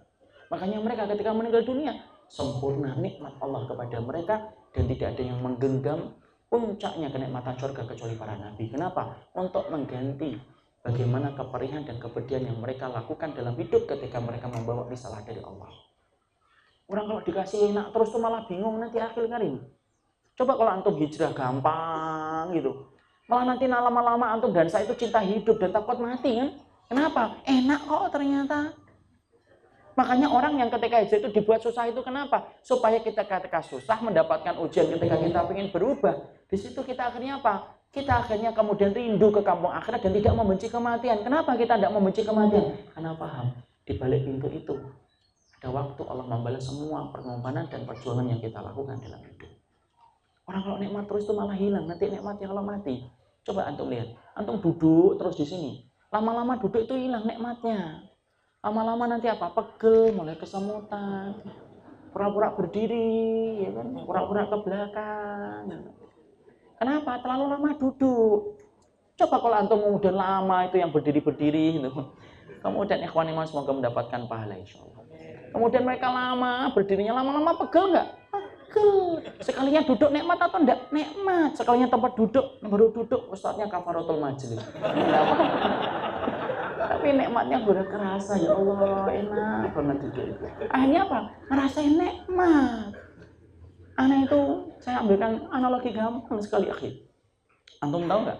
Di Bekasi itu, kalau mau menuju ke kota naik kereta itu kalau pagi kayak sarden, kayak dendeng, pepesan ikan itu. Ditetel-tetel, tahu ditetel-tetel ya, didesek-desekin. Masya Allah, kalau sudah berdiri kayak gitu, ngambil napas saja susah. Melihat tempat duduk tuh nikmat banget, Masya Allah gitu. Kayak ngelihat roti gitu, baru keluar dari tempat ovennya gitu, Masya Allah gitu. Makanya kalau ada orang yang berdiri tuh cepet-cepet kita deket-deket PDKT sama orang yang mau berdiri. Saya pernah punya pengalaman pahit banget. Ada orang dengerin sambil tiduran itu, lagi duduk dia. Saya naik kereta pagi-pagi, Masya Allah, pegel banget kaki saya. Tiba-tiba orang itu bangkit dari tidurnya, kemudian masukin earphone-nya ke dalam tas. Saya pikir, wah mau turun nih. Saya deket-deket di depannya persis. Ternyata setelah masukkan earphone, dia tidur lagi. Tapi di situ kita mendapatkan pelajaran itu apa? Loh, kalau kita sudah letih berdiri, nikmatnya duduk itu terasa. Apa tahu hubungannya dengan tadi Ustaz? Hubungannya erat. Orang yang ketika berubah, kenapa kok dikasih ujiannya Allah itu banyak? Supaya nanti ketika kita meninggal, disitulah Allah itu akan memberikan nikmat sempurna dalam kehidupan di akhirat. Kenapa? Allah itu tidak mungkin menimpakan sengsara itu 2 kali, sebagaimana Allah tidak mungkin menimpakan senang itu 2 kali. Ingat itu. Allah tidak mungkin menimpakan 2 kali ketakutan, dan tidak mungkin Allah menimpakan 2 kali keamanan. Takut di dunia, takut di akhirat. Enggak. Orang yang takut kepada Allah di dunia, aman di akhirat. Tapi orang yang merasa aman dari Allah ketika di dunia dan berbuat dosa, dia ketakutan di akhirat. Kenapa? Takut itu tidak mungkin 2 kali dan aman tidak mungkin 2 kali. Makanya ketika kita dalam proses perubahan ini, kadang-kadang kita mendapatkan ujian banyak, iya. Dan saya ingatkan ikhwan, perubahan itu tidak selamanya orang yang berubah itu akan diganti dengan materi yang lebih banyak. Kata siapa sih? Kalau ada ustadz yang mengatakan udah hijrah tobat nanti diganti rezeki yang lebih banyak, saya nanya mana dalilnya akan dikasih kemudian uang yang lebih banyak? Tidak ada dalilnya. Nabi cuma mengatakan apa dalam hadisnya? Man taraka syai'an lillahi awadahullahu khairam minha. Nabi itu cuma mengatakan barang siapa yang meninggalkan sesuatu karena Allah ketika ingin berubah, dia tinggalkan yang haram menuju kepada Allah. Nabi cuma mengatakan awadahullahu khairam minha. Allah ganti dengan kebaikan yang lebih besar. Tapi Nabi mengatakan dengan harta? Enggak. Nabi mengatakan dengan rezeki? Enggak. Nabi mengatakan dengan apa? Khairan, kebaikan. Kebaikan itu apa? Sabar. Itu juga merupakan bagian dari kebaikan. Kenapa, ikhwan? Perubahan itu magnet. Berapa banyak orang yang ninggalin rokok. Ketika kemudian mulai ninggalin, malah batuk-batuk. Ketika masih ngerokok, nggak pernah batuk. Setiap mau batuk, ngerokok. Hilang batuknya. Coba ketika ninggalin rokok, batuk-batuk dia. Main futsal, setengah game, habis nafasnya. Setelah itu nyedot rokok, mampu 2 game dia. Kenapa? Perubahan itu selalu berat, akhi. Kenapa? Meninggalkan sesuatu yang sudah menjadi kebiasaan. Berapa banyak orang yang minum khamr, kebiasaan minum khamr, setiap malam itu tidurnya nyenyak. Setiap mau tidur, dia minum khamr dulu. Dia tenang hidupnya ketika sudah minum khamr ketika malam. Coba ketika dia bertobat dari khamr. Dia kebangetan bagaimana dia sampai gulung-gulung karena sakau ketika kemudian sudah candu dengan khamrnya, dia bisa tidur sebelum dia menyentuh minuman itu. Kenapa? Itulah perubahan, tidak gampang. Makanya dalam proses ini ketika kita dari salah menuju kepada salih, ingat ikhwan, salahnya kita Ketika kita kemudian akan berubah, ninggalin apa? Ingat ikhwan, dosa-dosa yang antum sembunyikan dan saya sembunyikan. Ikhwan, siapapun yang telah mencandu dosa dalam sembunyi-sembunyi, kalau kita tidak lekas untuk berubah dan meninggalkan itu, karena Allah khawatir bahwasanya Allah itu akan mematikan kita dalam dosa itu. Ya? Kenapa? Orang yang sudah candu dengan dosa menempati poin yang kedua yang menyebabkan seseorang itu su'ul khatimah. Karena yang pertama apa? Syirik itu menyebabkan su'ul khatimah. Dua, candu dengan dosa ketika sembunyi-sembunyi. Tinggalkan karena Allah. Berat memang, iyalah. Berat banget memang. Tapi harus kita tinggalkan. Saya ingatkan kita dalam konsep dosa. Ibnu Umar itu berkata, orang kalau baru melakukan dosa sekali belum candu, maka Allah selalu menutupi dosa itu. Allah tutup dengan kain. Makanya Allah itu mensifati dirinya apa? Satar. Satar itu maha menutup tirai. Ditutup. Antum kalau ada melakukan dosa itu tidak pernah. Ketika kita kemudian baru sekali dua kali itu biasanya ditutup sama Allah. Tidak ditampakkan di mata manusia. Kapan itu? Ketika kita berdosa baru sekali. Karena Allah rahmat bagi hambanya. Tapi kata Ibnu Umar, kalau dosanya itu sudah jadi candu, kebiasaan, tiap hari melakukan. Terutama ketika dia merasa aman dari pandangan orang, melakukan dosa itu. Ingat loh ikhwan, ada pola orang itu sifatnya walinya Allah ketika di hadapan orang, walinya setan ketika sendirian. Kalau di teras dakwah, wali Allah benar. Nanti pulang, wali setan. Orang yang candi jadi walinya setan itu ketika candu. Ibnu Umar itu berkata, siapapun yang terbiasa meninggalkan dosa, siapapun yang terbiasa dengan candu dengan dosa, terus dilakukan olehnya, Allah cabut saternya, Allah cabut tirainya itu. Dan Allah matikan orang itu dalam keadaan dosa sampai dilihat mana manusia. Makanya kalau ada orang berzina, kayak kemarin itu ada orang yang berzina di hotel, di salah satu agama, ketika dia menjadi pemuka agama dalam agama itu, sampai kemudian dia berzina dengan salah satu WTS, mati. Tidak bisa kita mengatakan baru sekali, kegep ketahuan, tidak bisa. Kalau baru sekali, dua kali itu ditutup sama Allah. Ada orang yang sampai kemudian melakukan zina, kalau baru sekali itu ditutup sama Allah. Tapi kalau sampai berkali-kali Allah cabut tirainya, Allah perlihatkan dosa itu di hadapan orang, puncaknya Allah matikan dia dalam keadaan dosa itu. Ada orang yang minum khamr, biasanya kalau Idul Fitri, sampai kemudian ada orang yang sampai mati, minum congyang, mati dia, oplosan. Sudah tidak punya duit, tidak mau tobat, ngoplos coba. Autan sama congyang, ya bablas lah. Antum tidak bisa kemudian mendengarkan keterangan saksinya itu, Pak kita baru sekali Pak pesta-pesta Pak, tidak bisa. Kalau baru sekali Allah tidak mungkin mematikan su'ul khatimah. Kenapa? Allah itu ghafur, Allah maha pengampun. Kalau sekali dua kali Allah masih rahmatif, masih ditutupi. Tapi kalau sampai ada orang yang mati dalam keadaan dosa dan kelihatan orang, sampai orang memperhatikan ya Allah su'ul khatimah, pastikan dosa itu telah candu dilakukan olehnya sampai Allah cabut tirainya dan Allah jadikan dosa itu dilihat manusia dan dijadikan dia mati dalam keadaan su'ul khatimah.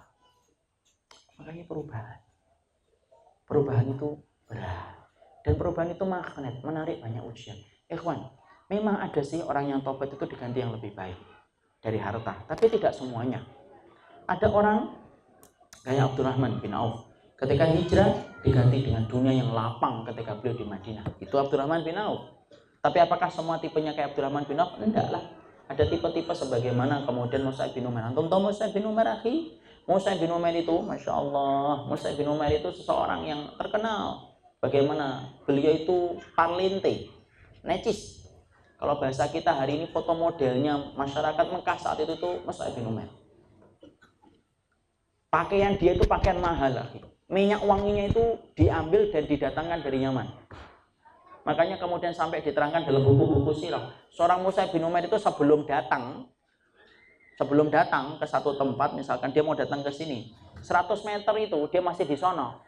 Bau minyak wanginya sudah tercium di sini. Masya Allah. Masya Allah itu. Saking mahalnya minyak wangi yang dimiliki oleh Mus'ab bin Umair. Kalau kita kan enggak kan? Sebelum datang tidak tercium, sampai datang, sampai lewat, nah sama sekali tidak tercium sama sekali. Mus'ab bin Umair itu enggak, minyak wanginya minyak wangi yang mahal. Tapi antum tahu ketika setelah dia berubah, siapa yang paling keras penentangannya kepada Mus'ab bin Umair? Ibunya. Sampai di kerangkeng, diikat, dimasukkan dalam kamar, disuruh jaga itu saudara-saudaranya Mus'ab bin Umair. Lalu kemudian akhirnya Mus'ab bin Umair tidak bisa keluar.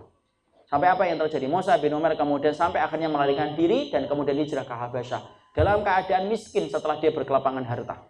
Sampai ketika meninggal dunia, apa yang terjadi? Setelah beliau meninggal dunia di perang Uhud, maka tidak didapatkan kain kafan yang cukup untuk menutupi seluruh tubuhnya. In gutiya biha ra'su, kalau ditutup kepalanya kelihatan kakinya, kalau ditutup kakinya kelihatan kepalanya. Karena susahnya zaman itu ketika belum mendapatkan kelapangan harta. Sampai kain kafan aja nggak kebeli. Itulah zaman-zaman awal ketika para sahabat bersama Nabi menegakkan Islam. Nabi itu baru makan korma gede ketika Khaybar. Awal-awal Mekah dan Madinah tidak pernah makan korma kecuali korma yang rodi itu yang jelek. Mus'ab bin Umair. Padahal antum tahu Mus'ab bin Umair itu apa? Yang menjadikan kota Yathrib akhirnya menjadi kota Madinah itu adalah Mus'ab bin Umair. Yang tulus mengetok pintu-pintu rumah di kota Madinah sampai akhirnya menjadi kota Ansor yang menolong kaum Muhajirin. Siapa yang menggerakkan hati kaum Ansor untuk menolong Rasul dan para Muhajirin? Mus'ab bin Umair. Orang yang pernah dipinjam wajahnya oleh Jibril ketika Jibril berubah wajahnya menjadi manusia, pinjam wajahnya Mus'ab bin Umair. Tapi apakah Mus'ab bin Umair dalam perubahan itu mendapatkan kelapangan harta? Tidak. Ada orang yang hijrah gampang, rezekinya banyak, mungkin setelah itu. Ya itulah bab yang Allah atur. Tapi banyak orang yang hijrah tidak gampang, karena sesungguhnya hijrah itu magnet yang menyerot banyak ujian dalam hidup.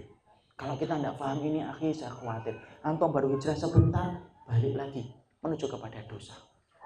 Saya di salah satu kota, di salah satu tempat di Jakarta Rawamangun, ada seorang ikhwan tanya, Ustaz, saya sudah meninggalkan satu hal, saya meninggalkan dunia musik saya tinggalkan. Kemudian saya jual semua peralatan-peralatan itu. Saya kemudian ingin bekerja yang halal. Antum tahu nggak? Dia melamar kemana-mana, ditolak sampai hampir 1 tahun lebih dia tidak mendapatkan pekerjaan. Kemudian dia sampai bilang, apakah saya perlu balik lagi ke profesi saya sebelumnya? Disitulah kita kemudian paham. Saya katakan sama beliau, akhi, tunggulah sebentar. Karena sesungguhnya apa? Fajar itu kalau ujian itu sudah banget datangnya, maka pertolongan Allah itu datang. Dan Allah uji antum, karena Allah pengen melihat antum ini taubatnya adalah taubat yang jujur ataukah taubat yang pendusta. Makanya disitulah kita paham, sesungguhnya taubat itu magnet. Antum akan mendapatkan banyak kesulitan ketika kemudian antum akan bertaubat. Dan itu saya tidak katakan gampang. Makanya saya menyampaikan, taubat itu karena Allah dan harus paham. Taubat itu betul-betul harus dipahami. Itu magnet untuk menarik banyak ujian dalam kehidupan kita. Itu yang kedua. Yang ketiga, akhi, hijrah itu lembut. Orang itu kalau sudah kemudian melakukan perubahan itu, tidak usah ketus. Antum baru memanjangkan jenggot dikit sudah ketus ngomongnya sama orang. Makanya tadi kan saya sebutkan di Masjid UGM kan, orang taubat itu sekarang ya, orang ngaji itu saya nggak ngerti ya, makan cabenya itu berapa gitu ya. Kalau komentar pedes banget gitu loh. Namanya sih nama-nama bagus, kalau posting ayat-ayat Allah dan sunah-sunah Nabi, tapi sekalinya komentar ya Masya Allah. Padahal kemudian kita ini paham. Disindir saya supaya selesai aja ini. Sudah 5:30. Maka kemudian disitulah kita paham. Antum ketika melihat orang, tolong ya akhi, ketika antum dan saya sudah mengalami perubahan ini, tolong jangan bantu setan untuk menjerumuskan saudara kita. Tapi tolonglah mereka ketika hari ini banyak belum berubah, tolong akhi, jadilah pintu kebaikan bagi mereka. Karena apa? Banyak orang yang hijrah tetapi tidak mau mengambil peran untuk menjadi pintu hidayah bagi saudaranya. Tetapi justru apa? Menjadi pintu hakim yang memvonis saudaranya ketika saudaranya itu belum memahami atas apa yang dia pahami. Nggak usah gitu, akhi, antum kan pernah berada di tempat yang sama dengan dia sebelum antum hijrah. Kenapa kita menghujat berlebihan? Kalau dulu sebelum kita hijrah, kemudian kita belum bisa meninggalkan khamar, belum bisa meninggalkan ulang tahun, belum bisa meninggalkan tahun baru, setelah antum hijrah, antum tinggalkan itu. Tapi antum berubah menjadi orang yang gampang menghujat ketika antum melihat dosa. Wallahi akhi, sesungguhnya antum hanya pindah dari dosa yang kecil menuju dosa yang lebih parah daripada dosa yang pertama. Jangan suka menghujat orang lah. Jangan suka kasar sama orang yang beriman. Sifat Ahlussunnah itu lembut sama orang yang beriman dan keras sama orang kafir. Jangan dibalik. Hari ini banyak orang yang ngaji, keras banget sama orang mukmin, tapi lembut banget sama orang kafir. Kalau sama orang kafir, husnudon gitu. Sama orang kafir, baik sangka. Ya memang nggak apa-apa kalau memang orang kafirnya nggak salah, ya nggak boleh kita salahin. Tapi itu pun juga harus dilakukan kepada seorang muslim lah. Kok malah jadi khawarij setelah ngaji? Nggak boleh gitu. Bengis kalau ngomong gitu, Masya Allah. Setiap keluar kata-kata dari mulutnya itu seakan-akan apa? Masya Allah, tidak ada perkataan yang keluar ketika dia sudah berubah, kecuali melukai orang. Masya Allah. Padahal kita kemudian harus paham, hijrah itu lembut, akhi. Kalau hijrah itu sebagaimana orang semacam itu, lah dulunya kita juga nggak akan dapat hidayah. Dan ingat loh, akhi, melukai hati orang itu besar, Allah akan mengadab kita. Dan antum harus pahami, babani maftuhani muajjalani fid dunya qabla al-akhirah. Ada dua pintu yang selalu terbuka adabnya di dunia sebelum pintu itu dibalas oleh Allah di akhirat. Apa itu? Dolim dan durhaka kepada orang tua. Dolim itu utang, akhi. Ketika antum mendolimi orang lain gara-gara dosanya, bisa jadi antum akan diuji dengan itu, dan bisa jadi kita akan terkena imbas dari apa yang kita lakukan. Jangan mendolimi orang ketika hijrah. Antum tahu nggak makhul, akhi? Makhul pasti nggak tahu, insya Allah ya. Salah satu orang. Nah, saya kan jujur orangnya. Makhul itu salah satu ulama. Itu pernah, akhi. Ketika kemudian dia sholat, tiba-tiba di sampingnya ada orang yang nangis. Rukuknya nangis, sujudnya nangis. Makhul ngomong apa? Makhul itu berkata, orang ini riak, nangisnya dilihat-lihatin ke jamaah yang lain. Padahal bisa nangis nanti ketika sepi. Ngomongnya cuma di batin. Tahu di batin ya? Cuma membatin. Kalau bahasa Jawanya batin. Batin tok dia. Enggak kemudian di-share di sosmed. Batin tok. Batin doang dia. Cuma batin doang dia. Entah rijak orang ini. Kemudian setelah itu malam. Setelah satu malam setelah dia kemudian menghujat itu dengan hatinya, malam tidak bisa nangis, malam kedua tidak bisa nangis, sampai sebulan Makhul itu kemudian tidak bisa nangis dalam setiap sholat panjangnya ketika di waktu malam. Sampai Makhul itu berkata, ya Allah, dosa apa? Kok Allah mencabut air mata yang menetes di setiap malamku ketika aku sholat tahajud sebagaimana dulu? Maka kemudian Makhul neliti satu persatu, apa ya penyebabnya? Dilihatin dosa, akhi. Karena apa? Para salaf itu terkenal orang yang pandai menghitung dosanya. Dilihatin dosa yang mana, dilihatin satu-satu dalam sebulan yang terakhir itu, dan dia baru dapatkan jawaban, ya Allah, saya pernah zalim menghakimi hati orang ketika menangis dalam sholatnya ketika berada di masjid. Taubat, dia datengin orang itu, dia minta maaf sama orang itu, dan barulah air mata itu kembali. Masya Allah. Di situ kita paham, jangan suka mendolimi orang, berakhlaklah yang baik. Karena apa? Jadilah pintu kebaikan. Antum akhil karim, kalau kemudian sudah melakukan perjalanan hijrah, tolong ya jangan mencela kegelapan kalau antum tidak mampu membawa lentera untuk menerangi. Jadi kalau antum kemudian sudah hijrah, maka berikan solusi. Jangan hanya komentar. Islam tidak membutuhkan komentar antum di Facebook. Antum lihat gak ada orang yang kerjaannya tuh komentar saja di Facebook, nemplok komentar sini, nemplok ke sana, nemplok ke sana. Kerjaannya itu hanya menjadi apa? Mengumbar permusuhan. Tidak ada yang benar kecuali dia dan ustadznya tok. Menghujat setiap orang. Masya Allah, akhi. Islam tidak butuh kayak gitu. Islam itu butuh solusi.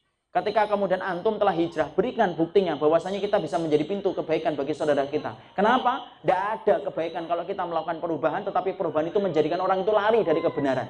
Apa artinya hijrahnya satu orang tetapi membuat 10 orang itu lari dari kebenaran karena sikap kita yang salah? Banyak nggak orang kayak gitu? Ada. Hijrahnya satu orang tetapi membuat 100 orang itu lari dari kebenaran. Buat apa? Jadilah antum hijrah satu orang tapi memberikan inspirasi bahwasanya 100 orang itu akan ngikutin antum ketika kemudian antum hijrah dalam kebaikan. Masya Allah ya, berubah, tutur katanya baik, akhlaknya mulia. Karena kalau kemudian kita tidak semacam itu, akhil karim, maka sesungguhnya madarat yang kita peroleh itu lebih besar daripada manfaat yang kita dapatkan. Antum, ikhwan, jangan bantu setan untuk menjerumuskan saudara kita. Semangatnya orang yang hijrah itu memasukkan sebanyak-banyaknya orang ke dalam surga. Semangatnya dalam hijrah dan berubah itu bukan mengeluarkan orang dari surga. Antum lihat gak tipe-tipe orang yang baru ngaji sebentar, semangatnya sudah gitu kena fanatisme kelompok. Semangatnya itu ngeluarin orang dari surga. Semangatnya itu ngeluarin orang dari panggung kebenaran. Semangatnya itu ngeluarin orang dari sunnah. Seakan-akan tidak ada yang berhak untuk hidup di sini kecuali saya dan kelompok saya. Nah kalau kayak gitu semuanya, akhi, berantakan orang yang hijrah itu. Kan bukan gitu. Makanya lihat kehidupan orang yang hijrah. Lihat, Umar bin Khattab. Keras, akhi. Tapi ketika hijrah, lembut sama orang yang beriman. Kenapa? Karena sesungguhnya dalam proses perubahan ada satu kewajiban yang tersisa, yaitu adalah bagaimana kita memberikan kebaikan. Jadilah pintu hidayah bagi orang lain ketika kita itu sudah bisa merasakan nikmatnya ketika berubah karena Allah. Jangan diambil sendiri, jangan egois menikmati sendiri dan kemudian kita ninggalkan orang. Bantu orang lain. Karena apa? Hijrah itu kelembutan. Karena apa? Hijrah itu bukan berarti antum menjadi orang yang hilang lembutnya. Saya ingatkan akhi, ilmu yang benar tanpa disertai dengan akhlak, saya pastikan rusak. Apa yang rusak? Amal ibadahnya jadi rusak walaupun ilmu antum benar dan 100% antum kemudian pengalaman. Kenapa? Rasulullah bersabda, "Inna su'al khuluqi yufsidul amal kama anal khala yufsidul asal." Orang yang akhlaknya buruk itu merusak. Orang yang akhlaknya buruk itu merusak amal ibadah sebagaimana cuka merusak madu. Makanya kalau ada orang yang ilmunya benar tapi kemudian ternyata akhlaknya rusak, semua ibadahnya itu menjadi rusak. Tapi orang yang kemudian akhlaknya baik, tapi tidak memiliki ilmu yang benar. Contohnya orangnya baik, tidak pernah gangguin orang. Kalau kemudian dia diinjek ngasih kacang hijau, ketika ditampar ngasih roti, baik. Tapi tidak paham ilmu yang benar yang diajarkan Nabi, rusak, batil. Tidak bisa masuk surga gara-gara akhlak doang. Makanya itu berkaitan satu dengan yang lainnya. Hijrah itu tidak menanggalkan pakaian akhlak. Jadilah pintu hidayah bagi orang yang belum paham hari ini. Karena sesungguhnya apa? Hijrahnya antum harusnya bisa menjadi sebab hijrahnya banyak orang. Kayak Mus'ab bin Umair. Saya tuh senang banget membahas sirahnya Mus'ab bin Umair. Ada banyak sahabat yang banyak menginspirasi kehidupan saya. Salah satunya Sa'ad bin Abi Waqqas, Mus'ab bin Umair. Mus'ab bin Umair itu Masya Allah. Hijrahnya dia membawa hijrahnya penduduk Yathrib akhirnya menjadi kota Madinah. Itu yang harusnya terjadi. Hijrahnya antum membawa satu RT untuk hijrah sama-sama antum harusnya. Bukan kemudian hijrahnya antum membuat satu RT akhirnya benci dari kebenaran gara-gara ngeliat antum. Saya nggak suka dengerin kata-kata ini. Kenapa? Karena dia yang ngomong. Coba, kan gitu. Padahal itu merupakan bagian dari perjalanan kita dalam hijrah. Itu yang ketiga. Hijrah itu kelembutan. Apa yang keempat, yang kelima, yang keenam? Sudah diingetin Ustaz 3 menit ya. Sudah. Ini pun sudah 10 menit yang lalu. Jadi kita cukupkan. Masih banyak ikhwan. Memang materi-materi di sini qadarullah nanggung semuanya karena memang waktu kita terbatas. Tapi ala kulli hal, apa yang tidak bisa disampaikan seluruhnya bukan ditinggalkan semuanya. Ma la yudraku julluhu la yudraku julluhu. Apa yang tidak bisa diperoleh semuanya jangan ditinggalkan semuanya. Makanya dalam kesempatan hari ini senang kiranya kita bisa menyampaikan sebuah tema yang indah. Yang solih bisa salah, yang salah bisa solih. Dan 3 yang harus diperhatikan. 1, hijrah itu fokus. 2, hijrah itu kemudian magnet menarik ujian dalam kehidupan. Dan yang ketiga, hijrah itu lembut. Jangan bantu setan untuk menjerumuskan saudara kita kepada pintu-pintu neraka. Barakallahu fikum, ini yang dapat saya sampaikan di dalam pertemuan kali ini, supaya Allah memberikan banyak keberkahan atas apa yang kita pelajari. Ikhwan-ikhwan yang duduk, insya Allah pahalanya besar. Ikhwan-ikhwan yang berdiri, maka pahalanya lebih besar kalau niatnya ikhlas karena Allah Subhanahu wa taala dan berdirinya bukan karena terlambat. Nanti semoga mendapatkan kebaikan, semoga kita dikumpulkan dalam keadaan baik di dunia dan semoga kita dikumpulkan dalam kebaikan